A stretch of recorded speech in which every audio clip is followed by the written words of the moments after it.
Bonsoir à vous tous et bienvenue à notre étude biblique du mercredi soir.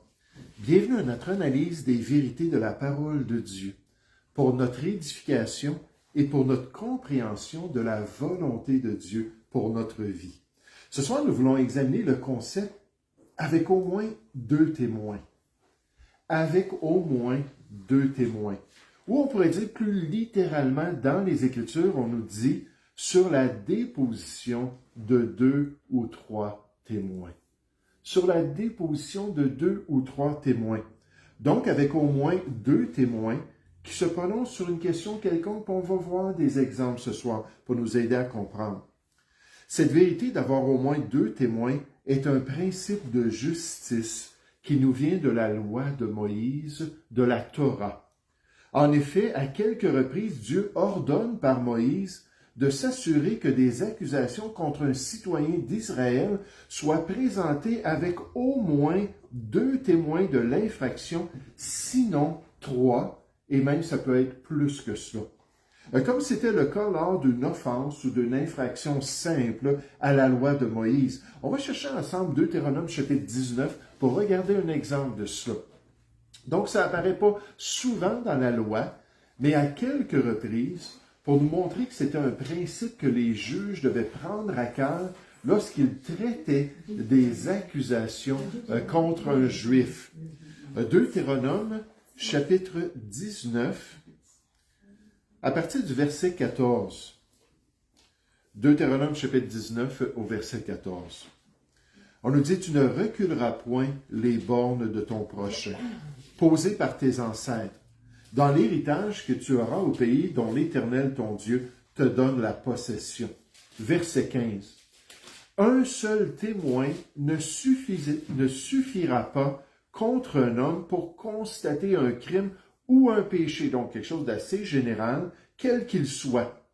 Un fait ne pourra s'établir que sur la déposition de deux ou trois témoins. » De deux ou trois témoins, donc avec au moins deux témoins.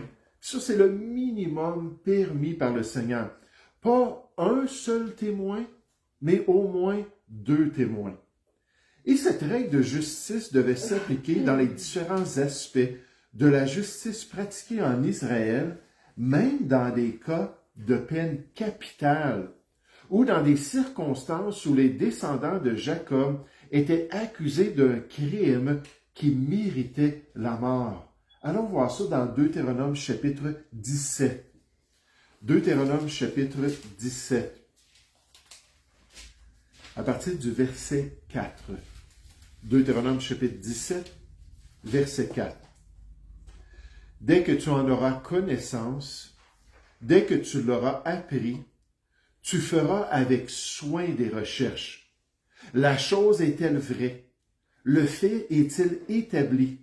Cette abomination a-t-elle été commise en Israël? Puis là, on nous parle dans le contexte de l'idolâtrie, ou du peuple juif qui se tourne vers les faux dieux, vers les idoles, pour les adorer. Verset 5. Alors, une fois le fait établi, tu feras venir à tes portes l'homme ou la femme qui sera coupable de cette mauvaise action, et tu lapideras ou puniras de mort cet homme ou cette femme. Celui qui mérite la mort sera exécuté, remarquez, sur la déposition de deux ou trois témoins. Il ne sera pas mis à mort sur la déposition d'un seul témoin, donc au moins deux témoins, sinon trois. Verset 7. La main des témoins se lèvera la première sur lui pour le faire mourir, et la main de tout le peuple ensuite. Tu ôteras ainsi le mal du milieu de vous, du milieu de toi. Puis remarquez au verset 4, j'aime tellement cela. Comment est-ce que le Seigneur ordonne? Il dit, dès que tu en auras connaissance, dès que tu l'auras appris, tu feras avec soin des recherches. Là, ce que je veux qu'on voit, c'est l'esprit dans lequel les juges devaient traiter de ces cas-là de peine capitale. Tu feras avec soin des recherches. La chose est-elle vraie? Le fait est-il établi? Cette abomination a-t-elle été commise en Israël? Dans Deutéronome 19, au verset 18, n'y allez pas. On nous dit, les juges feront avec soin des recherches pour établir si le crime s'est vraiment produit. Et pour moi, c'est évident que dans toute cette question d'avoir au moins 2 témoins, que Dieu voulait que les juges soient très prudents. Très prudents pour s'assurer de ne pas accuser faussement quelqu'un parmi le peuple. Que la justice soit accomplie adéquatement, avec un grand égard pour la vie humaine, avec un grand égard pour les droits des citoyens d'Israël. Dans Nombre 35, versets 29 et 30, on nous dit « Voici des ordonnances de droit ou des ordonnances de justice pour vous et pour vos descendants, dans tous les lieux où vous habiterez. Si un homme tue quelqu'un, on ôtera la vie au meurtrier sur la déposition de témoins. Un seul témoin ne suffira pas pour faire condamner une personne à mort, parce que Dieu avait déterminé que ça prenait au moins 2 témoins. 2 témoins pour rendre le processus le plus juste, le plus sécuritaire pour le peuple, bien que c'est évident dans les exemples de la parole de Dieu, je vous donne un exemple juste là, que ce n'était pas un processus qui était parfait. De pouvoir dire, oui, ça nous prend au moins 2 témoins, sinon 3 témoins. Puis pourquoi? À cause de la méchanceté de l'être humain et même la méchanceté du peuple juif. L'exemple qui m'est venu à l'esprit, c'est quand Jézabel a voulu donner le champ de Naboth au roi Akab, son mari. Et comment? Elle a fait venir 2 témoins. On nous dit dans le roi 21 que c'était des hommes méchants ou de méchants hommes. On a fait venir ces 2 témoins-là pour qu'ils se tiennent debout devant Naboth, qu'ils l'accusent devant les juges et que finalement il soit condamné à mort et exécuté par le peuple de sa ville. Et ça a fonctionné. Puis elle s'est débarrassée de Naboth, elle a pris son champ, puis elle a dit au roi, voici, je te donne ça, roi, c'est toi maintenant le propriétaire de ce champ. Pourtant, il y avait quand même 2 témoins. Mais non seulement c'était 2 méchants témoins, moi je crois que les juges étaient corrompus, et même le peuple qui connaissait Naboth ont accepté ces accusations-là sans problème, ont pris les pierres, l'ont lapidé et lui ont enlevé la vie. Certes, c'était pour que ça soit prudent et sage, mais en même temps bien imparfait. L'expert de la loi juive, Walter Kaiser, nous dit « L'exigence divine de 2 ou 3 témoins en matière judiciaire constituait une protection contre les fausses accusations, contre les intentions malveillantes ou contre les erreurs humaines. C'était une sage disposition de Dieu visant à garantir que la justice fondée sur la vérité et l'impartialité, puisse être établie de manière fiable au sein de la communauté d'Israël, protégeant les innocents et condamnant les coupables. » Donc, pas 1 témoin, mais au moins 2, sinon 3 témoins, pour protéger les gens. Le docteur R.C. Sproul le confirme. Il dit « La loi exigeait 2 ou 3 témoins, non pas pour alourdir la justice, mais pour la protéger. En Israël, la justice ne reposait pas sur la suspicion. Je ne savais pas que c'était un mot en français. Je suis allé dans le dictionnaire, effectivement, la suspicion, mais sur la vérification. La vérité devait être établie en présence de témoins fidèles afin que nul ne soit condamné sans un procès équitable et juste. C'était une règle dans l'Ancien Testament, dans la loi de Moïse. Maintenant, c'est intéressant que lorsqu'on regarde la parole de Dieu, on s'aperçoit que c'est une règle de justice, de prudence et d'équité qui est appliquée dans la Nouvelle Alliance. Donc, ça apparaissait dans l'Ancien Testament et ça paraît aussi dans le Nouveau Testament. Ça apparaît dans les affaires de l'Église de Jésus-Christ, dans les grandes questions de la vie de l'Assemblée chrétienne, qui doit de même être prudente et désireuse que les choses se fassent avec équité et justice pour tous. On a un bel exemple de cela dans la discipline, le processus de la discipline dans l'Église. Le processus de la discipline dans l'Église, c'est quoi la discipline biblique de l'Église chrétienne? C'est quand un frère ou une sœur doivent être confrontés à cause d'un péché qui est grave et un péché qui est public. Un péché qui déshonore l'Évangile, un péché qui déshonore le Sauveur. Puis ce frère-là ou cette sœur-là ont besoin d'être confrontés pour leur bien, pour que Dieu les rétablisse dans la sainteté puis dans une marche qui lui plaît, et aussi pour protéger l'Église chrétienne. On a déjà vu ça en long et en large dans le passé. Regardez avec moi dans Matthieu chapitre 18, ce passage qu'on a décortiqué ensemble, pour voir que dans les règles de la discipline de l'Église, ça prend au moins 2, sinon 3 témoins, ou plus, pour pouvoir rétablir la situation. Verset 15 dans Matthieu chapitre 18, on nous dit, « Si ton frère a péché, si ton frère a péché, si un enfant de Dieu a fait ce qui est contraire à la volonté de Dieu, va et reprends-le dans ton amour, dans ton désir du bien de ton frère, va et reprends-le entre toi et lui seul. S'il t'écoute, tu as gagné ton frère. Mais s'il ne t'écoute pas, remarquez, prends avec toi 1 ou 2 personnes. Donc, avec le chrétien en charge de cette confrontation d'un frère dans le péché, il amène avec lui 1 ou 2 personnes. Donc, ça fait 2 ou 3 témoins du processus. On nous dit afin que toute l'affaire se règle sur la déclaration de 2 ou 3 témoins. Selon la prudence, selon la justice que Dieu désire dans son Église bien-aimée, verset 17. S'il refuse de les écouter, dis-le à l'Église, avec les témoignages appropriés nécessairement de son refus de se repentir, de se mettre en règle devant Dieu, devant son Église. Et s'il refuse aussi d'écouter l'Église, qu'il soit pour toi comme un païen et un publicain, considère-le comme un non-sauvé.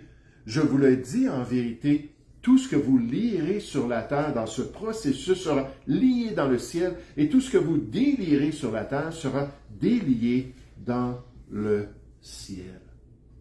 Quel bel exemple de cette règle de justice dans l'expérience de l'Église chrétienne.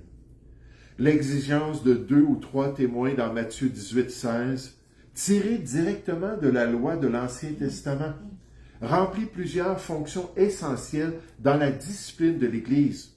Elle constitue une protection contre les accusations malveillantes, permet la corroboration de 2 ou 3 témoins des faits et souligne la gravité et le caractère public du péché en l'absence de repentance chez le croyant. Ce principe garantit l'équité, protège l'accusé de la calomnie et vise en fin de compte à permettre la condamnation et la réparation, ou si nécessaire, la séparation d'avec la communauté. Le docteur John MacArthur. Le réformateur Jean Calvin l'explique ainsi. La sagesse de Dieu exige 2 ou 3 témoins dans son Église, non pas pour accabler l'accusé, mais pour garantir la justice et prévenir les fausses accusations. Cette garantie maintient ainsi la justice dans l'assemblée chrétienne, alors que la sagesse même de la loi de la Torah est appliquée dans la vie de l'Église. Vous savez, juste avant de continuer, je veux juste faire remarquer qu'on voit cela dans les épîtres pastorales, on voit cela dans les écrits envoyés, les épîtres envoyés aux différentes églises. On voit que l'Esprit de Dieu utilise des lois qui étaient déjà présentes dans l'Ancien Testament pour venir les confirmer dans le Nouveau Testament, pour montrer que la loi de l'Ancien Testament n'est pas mauvaise. On n'est pas sous la loi, mais il n'y a rien de mauvais avec la loi de l'Ancien Testament. La Bible nous a déjà dit la semaine passée, elle est spirituelle, elle est bonne, elle est juste. C'est juste que beaucoup des éléments de cette loi-là avaient rapport avec le peuple juif et non pas avec nous. Puis là, on voit des belles confirmations dans la Nouvelle Alliance de la sagesse que Dieu avait révélée au peuple juif. Dans 2 Corinthiens, chapitre 13, au verset 1, Paul a dit, dans le contexte de ceux parmi les frères à Corinthe, on nous dit dans 2 Corinthiens 12, 21, qui ne s'étaient pas repentis de l'impureté, de la débauche et du désordre auquel ils s'étaient livrés, donc qui méritaient d'être mis en discipline par l'Église de Corinthe. Mais dans ce contexte-là, Paul dit, « Je vais aller chez vous pour la 3e fois. Toute affaire se réglera. » Oh, moi, j'aime ça. Quand les choses peuvent se régler, quand on ne reste pas là dans l'incertitude, quand on n'est pas là, qu'est-ce qui se passe? Non, quand les choses vont se régler, quand on se parle, quand on s'approche l'un de l'autre, puis on discute, puis on s'entend dans le Seigneur, il dit, toute affaire se réglera sur la déclaration de 2 ou 3 témoins. Encore une fois, en montrant le processus de discipline qui devait suivre cette règle de justice pour la gloire de Dieu. Mais avec ce principe de justice pour la gloire du Seigneur, pour le bien de l'Assemblée, on apprend aussi que c'est nécessaire lorsqu'un ancien est accusé par un frère. Lorsqu'un ancien, un dirigeant de l'Église chrétienne, est sous investigation pour un péché grave et un péché public. Regardons ensemble un exemple dans la première épître à Timothée au chapitre 5. J'ai un exemple, en fait, c'est le seul exemple, mais c'est un exemple important dans le Nouveau Testament. 1 Timothée chapitre 5, à partir du verset 17. 1 Timothée chapitre 5 au verset 17. On nous dit que les anciens qui dirigent bien soient jugés dignes d'un double honneur. Le mot honneur ici aurait pu être traduit salaire, c'est son sens normal. Donc, quand on donnait le salaire d'un ouvrier, il dit, lui, il mériterait le double d'un salaire standard d'un ouvrier s'il fait un bon travail pour le Seigneur. Surtout ceux qui travaillent à la prédication et à l'enseignement. Car l'Écriture dit, encore une fois, on cite la loi, « Tu ne mesureras point le bœuf quand il foule le grain, et l'ouvrier mérite son salaire. » Ça, c'était pas dans la loi, c'est dans l'enseignement du Seigneur, le bœuf, quand il foule le grain. Et l'ouvrier mérite son salaire, c'est Jésus qui a dit cela dans son enseignement. Verset 19. « Ne reçois point d'accusation contre un ancien. » Ne reçois point d'accusation contre un ancien, si ce n'est sur la déposition de 2 ou 3 témoins. Puis là, on nous dit ceux qui pêchent, parce que les anciens, les pasteurs, les dirigeants de l'Église ne sont pas des intouchables. Ce ne sont pas des gens qui peuvent faire n'importe quoi puis qu'il n'y a personne qui les reprend, loin de là. Mais ceux qui pêchent, on nous dit, ce ne sont pas une classe à part qui est loin d'être repris par l'Église. On nous dit, reprends-les devant tous. Si finalement ça a été établi, si c'est clair que c'est vrai, reprends-les devant tous, afin que les autres aussi éprouvent de la crainte. En passant, Paul, qui donne cette instruction-là, le pratiquait envers Simon-Pierre, dans Galates chapitre 2 au verset 14. Parce que Pierre ne marchait pas droit selon la vérité de l'Évangile. Il faisait du favoritisme envers les chrétiens juifs contre les chrétiens non juifs, les chrétiens parmi les païens.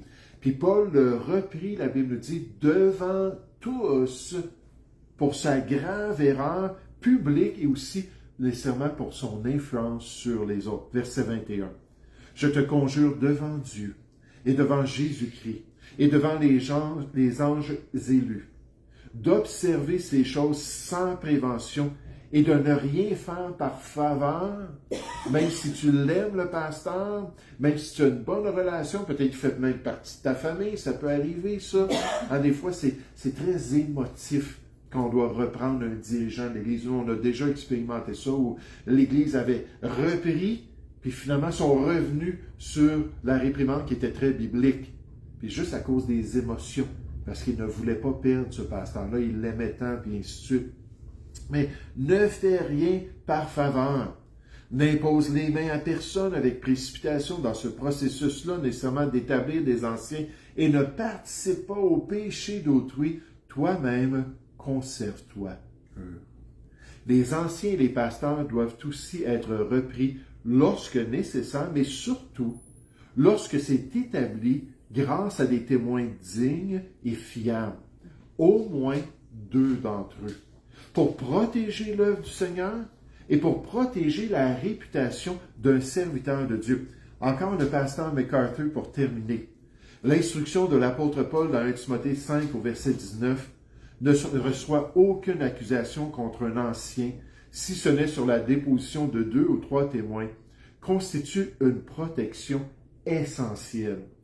Elle n'est pas destinée à protéger les dirigeants malhonnêtes, mais à protéger les dirigeants sincères et pieux contre des accusations malveillantes, non fondées ou singulières qui pourraient injustement ruiner leur réputation, miner leur ministère et semer de la discorde dans l'Église de Jésus-Christ. Ce principe divin exige la corroboration encore de 2 ou 3 témoins, garantissant que toute accusation grave contre un berger repose sur une vérité crédible et vérifiée, plutôt que sur de simples rumeurs ou une animosité personnelle. Moi, j'ai toujours dit aux gens, si quelqu'un vient vous voir, puis dit « Ah, le pasteur Rousseau, c'est tellement terrible, puis ta. » Puis là, la personne nous dit cela, puis vous n'avez pas été témoin de la situation, puis c'est juste, ça règle absolument rien, parce que la personne ne va pas le dire au pasteur Rousseau. Vous la prenez par le bras, puis vous dites « Venez, viens avec moi, on va aller en parler au pasteur. On va voir si c'est vrai, là. Si c'est vrai, là, ben, qu'est-ce qu'il va répondre? Puis on va aller le confronter ensemble. » Plutôt que de laisser ces choses-là se répandre. Puis malheureusement, au Bon Berger, on y a goûté par des calomnies comme ça, puis toutes sortes de choses qui auraient pu se régler, mais non, ça a fait boule de neige dans la vie de certaines personnes qui ont quitté. Le pasteur Wiersbe, je le dis, c'était le dernier, mais là, c'est le dernier. Ajoute ceci. Accepter une accusation contre un ancien sans témoin crédible, c'est mettre en danger l'intégrité de l'Église et mettre en danger la réputation d'un serviteur de Dieu. La vérité et la justice exigent de la retenue et non des rumeurs. La vérité et la justice exigent de la retenue et non des rumeurs. Mais combien de fois, mon épouse et moi, on a dit, Seigneur, on te remet notre réputation entre tes mains.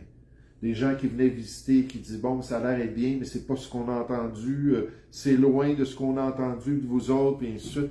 Combien de fois c'est arrivé?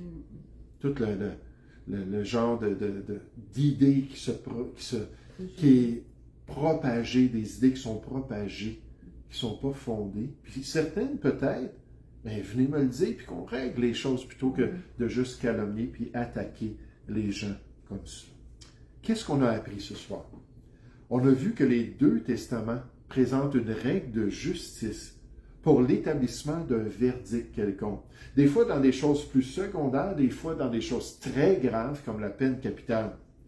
On a vu qu'une simple infraction au commandement du Seigneur ou une grave transgression capitale méritait la même règle de justice pour s'assurer de bien faire l'examen des accusations.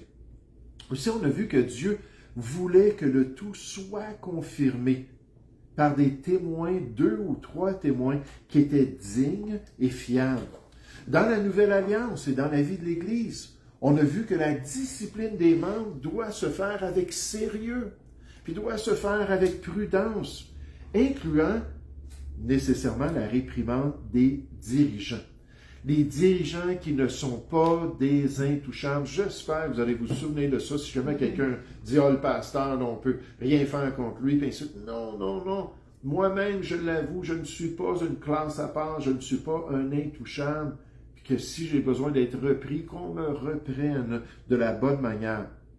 Mais ces dirigeants-là qui doivent être protégés à tout prix contre les attaques du malin et contre des personnes malveillantes, à moins de preuves tangibles et objectives contre eux.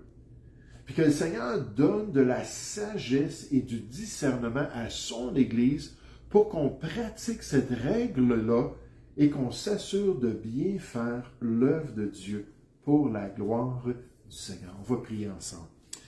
Merci Père Céleste pour ce beau sujet ce soir. Au moins 2 témoins. Merci pour cette règle de justice, d'équité, de droiture, Père, qui nous amène à vraiment rechercher ce qui est bien, à être sérieux envers des accusations et surtout à suivre les règles pour aider les gens, soit en acceptant leur intégrité quand c'est le cas, ou soit en reprenant celui qui le mérite pour l'aider à se mettre en règle, pour l'aider, Seigneur, à se tourner vers toi et pour protéger ton Église. Seigneur, que ce soit un pasteur, que ce soit un diacre, que ce soit un membre de l'Assemblée, peu importe. Nous sommes tous frères, nous sommes tous des frères et sœurs en toi. Et Seigneur, nous voulons pratiquer ces règles pour ta gloire. Merci pour ces instructions. Au nom du Seigneur Jésus. Amen.